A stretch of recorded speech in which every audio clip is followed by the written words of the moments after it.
Hey everyone.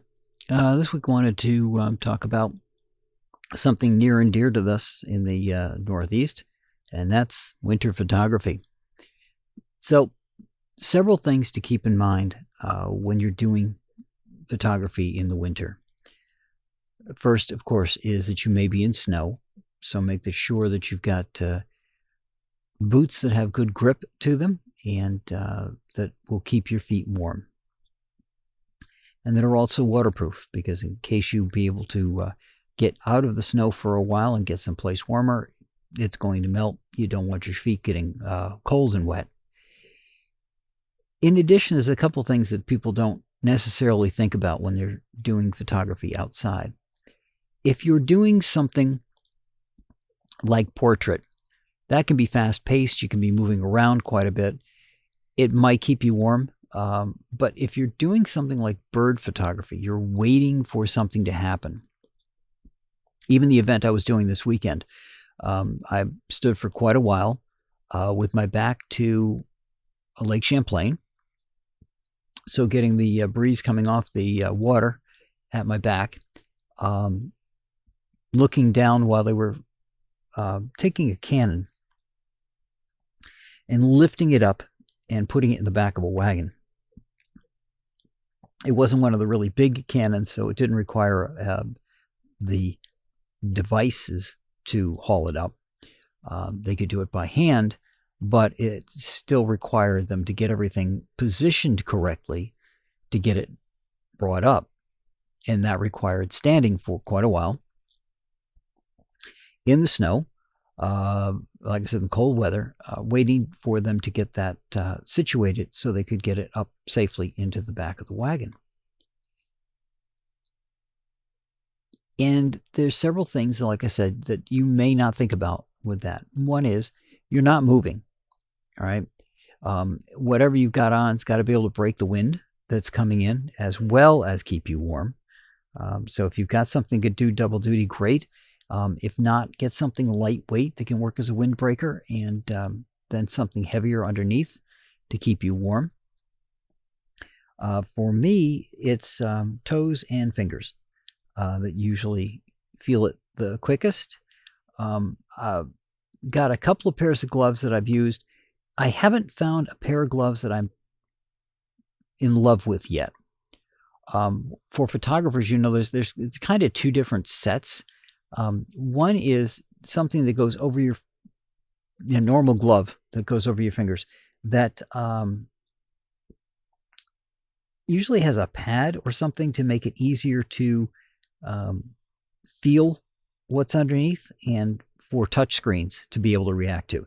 Because again, if you're using a camera that's got a touch screen and you want to use the touch screen, your gloves have to interact with that touch screen.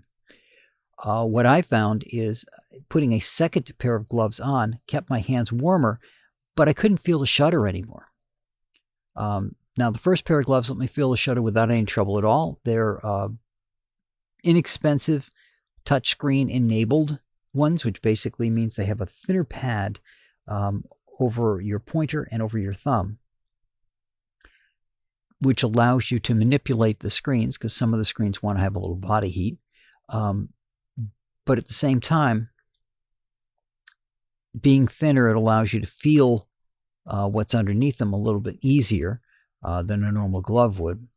Putting the secondary glove underneath took that away, and the only cues that I had, because I keep my camera quiet, is to watch the screen flicker to know that I was actually taking a photograph, because I couldn't feel that I was actually pushing the button down.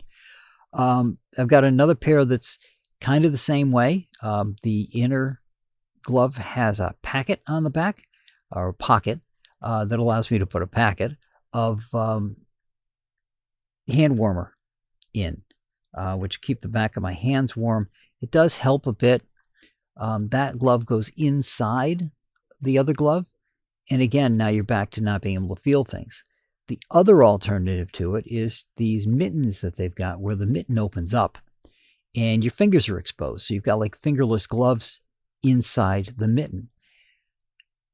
Problem with that, from my perspective, is the fact that my fingers don't like the cold, And having all of my little fingers exposed so that I can use the camera is not the most efficient way for me to stay warm and comfortable during the winter.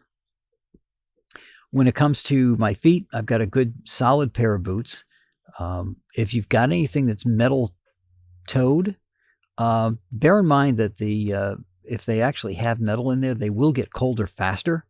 So you're going to want some extra protection up the front. Usually double socks work for me, but trying to keep the rest of my body warm is usually less of an issue than my hands and feet. Normal heavier underwear or heavier clothing being in place, not to mention putting a hoodie on. Again, you're standing in one place for a long time. Remember, your ears are exposed. If you don't have something covering your ears completely, and I mean completely, parts of them are going to get very cold, and you may or may not feel it depending on where it is on your ear that you've gotten cold. So you want to make sure that you keep your ears protected. Having a knit hat on with a hoodie over it helps. You're also shooting in snow, which means if the sun comes out, not only will it change your settings that you have to use on your phone, because if it's not an overcast day anymore, but you're going to get, your eyes are going to get subjected to the reflected sunlight off the snow. So having something kind of like skiers do to help protect their eyes from the snow would be helpful. And a good way to think about that, think about you being out there, is equivalent in a way to skiing. And the reason I say that is because there's certain protections that skiers take into account. Because while they've got the exercise of going down the hill, there's a lot of time sitting on chairlifts, and there's a lot of time sitting at staring at snow that's got sunlight on it. If you keep that in mind and look at normal protective gear that skiers use, that'll probably help you. I don't know if snowboarders use quite the same amount of gear because it's a little bit more active in a way, but a little more body movement to that than typically there is in skiing. Cross-country skiing, again, same thing. There's more activity going on there, so you've got to change your ski gear a little bit. But in all three categories, what they use for protecting their hands and protecting their eyes will be equivalent. Again, for photographers, it really is a tricky situation with what we do. Now, there's an alternative that you can use that I haven't quite tried yet. What you can do is you can get a remote control for your camera. Now, they're Bluetooth now. I go back to the day when there was a cable and you push down on the plunger to take a picture, and you could lock that in place if you wanted to do astral photography, because you could just lock it in place and the shutter would stay open as long as you had that thing tightened down. But now you could, in theory, hold your camera and inside the glove have a shutter release, right? And take your picture using your hand inside you could use a mitten, it could be a sock, anything that would allow you to get your thumb to be able to press on the button, but keep your entire hand warm. Problem with that is it's going to be hard to manipulate things with that kind of device over your hand. Same thing with mittens. I find it very hard to manipulate, like swapping lenses in and out. Using a pair of mittens is impossible. But having a way that even if you popped your finger out of the glove so that it could get in, it's how I used to do my car keys. Same concept. Put the car key inside your glove. If you've got a button release for it. And when you put your glove on, don't put your thumb into the normal place. Or if the glove is thin enough and you get away with it, then you can just use it from the outside. But by having that button in there, then you can just push against the palm of your hand, for example, and do your shutters. Have not tried that yet. I'm thinking about it. I'm not sure. Again, I'd like to be able to find a pair of gloves that would be able to do everything that I want. Something like a football player's gloves that have the grip.